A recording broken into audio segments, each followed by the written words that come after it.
Isang araw, kinausap ng Diyos na si Jehovah si Noe. Noe. Noe. Panginoon ko,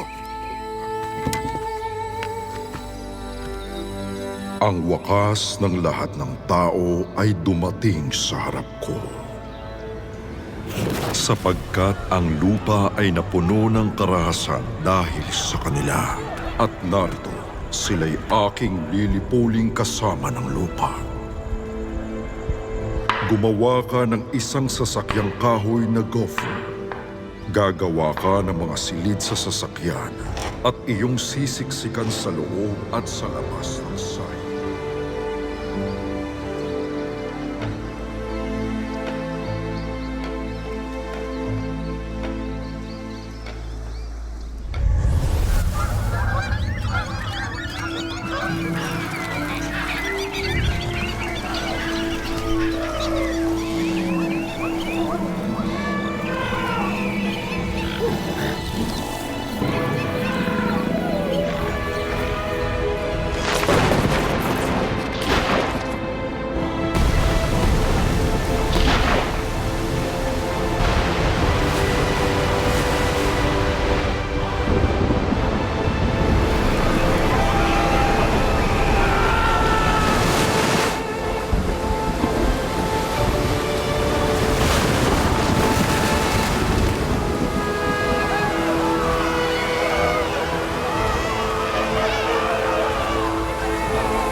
Pagkatapos ng baha, namatay ang lahat ng buhay na may hininga sa lupa, maliban sa 8 tao sa pamilya ni Noe at bawat uri ng buhay na bagay na nasa arko.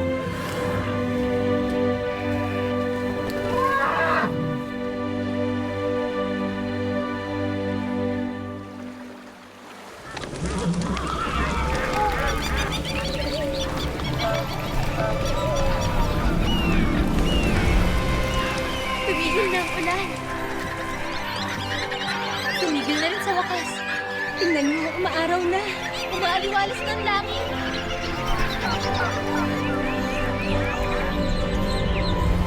Panginoon ko, Diyos ko.